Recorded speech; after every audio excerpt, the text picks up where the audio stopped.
Uttara fast food office থেকে দুই ঘুষখোর ছাত্রদল হাতে নাতে ধরে দিল। আমি ভুল করছি, আমি আপনি ঘুষ খান এবং ঘুষ খাই এবং আপনি ঘুষখোর।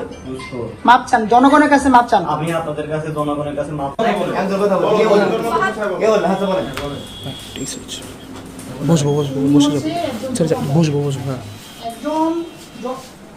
একজন ক্লায়েন্ট যখন আমার কাছে আসে যে আমি পাসপোর্ট করবো, তখন পাসপোর্ট করতে যদি ৬,০০০ টাকা লাগে, তখন উনি বলে আরো ২,০০০ টাকা এক্সট্রা লাগবে। এটা সে প্রতিনিধি করে ২,০০০ টাকা এক্সট্রা কেন লাগবে? আমাদের পাসপোর্ট অফিসে টাকা দিতে হয়। পাসপোর্ট অফিসের টাকাটা কোন অফিসার কাছে দিতে হয়? এক অফিসার। এখন প্রমাণ হচ্ছে আমরা ওনার কাছ থেকে ফোনটা বের করে ওনাদের দুজন নাম্বার পাওয়া গেছে এবং ওনাদের সাথে কথা বলছে, এখানে যথেষ্ট প্রমাণ আছে, টাকা পয়সা লেনদেনের প্রমাণ আছে, ডাচবাংলা ব্যাংকে লেনদেন করছে, বিকাশে লেনদেন করছে।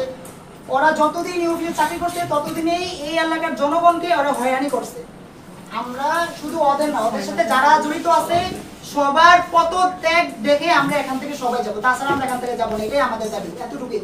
আপনাদের যত প্রমাণ প্রয়োজন ওদের কাছে আছে, আমরা দেখাতে পারবো। ওদের ফোন এখানে জব্দ করা আছে, আপনি এটা দেখতে পারেন। এতটুকুই।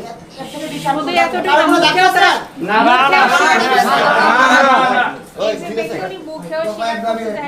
আচ্ছা, এখন আপনার মুখে স্বীকার কথা আমরা নেব, ঠিক আছে? ব্যবস্থা নিয়ে তাকে চাকরিচ্যুত করে এখানে শুধু একজনকে সবাই আপনার নামটা বিধান, আপনার নামটা একবারে সবকিছু শেষ করা সম্ভব না, আমরা আস্তে আস্তে করে করতেছি। আপনারা এই জায়গাটায় আসছেন, এই জায়গাগুলো আমাদেরকে ধরাই দিচ্ছেন অথবা মানে চিহ্নিত করে দিচ্ছেন যে এই জায়গাগুলোতে সমস্যা আছে, আমরা অবশ্যই ব্যবস্থা নিব। আপনাদের দাবি এখান থেকে পদত্যাগ যাই বলেন, হয়তো ভাই একটু সময়ের ব্যাপার, একটু ধৈর্য ধরতে হবে, ঠিক আছে? যদি কারো কোনো ফল্ট থেকে থাকে অবশ্যই হি উইল বি পানিশড, যদি কেউ কোনো ভুল করে থাকে অবশ্যই he will be punished, but আপনাদেরকেও আমাদেরকে একটু সময় দিতে হবে। কারণ কি, যেহেতু কোনো সরকারি চাকরি, এগুলো একটু প্রসিডিং আছে।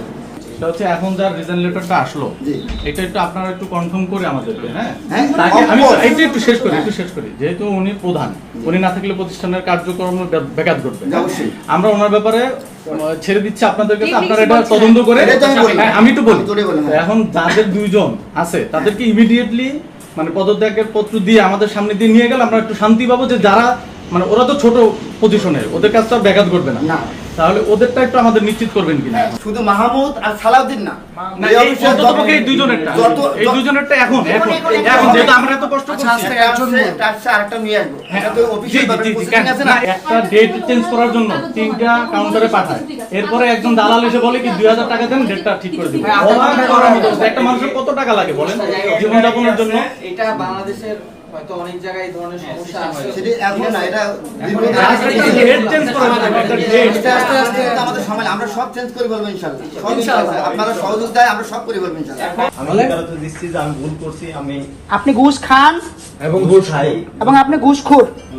মাপ চান, জনগণের কাছে মাপ চান। আমি আপনাদের কাছে জনগণের কাছে মাপ চাই। আর জীবনে কোনোদিন কোন সাধারণ নাগরিককে হয়রানি করবো না টাকার জন্য। দরকার হলে রিক্সা চালিয়ে খাবো, দরকার হলে আমি রিক্সা চালিয়ে খাবো। আমার একটা মেয়ে আছে ভাই, হয়েছে।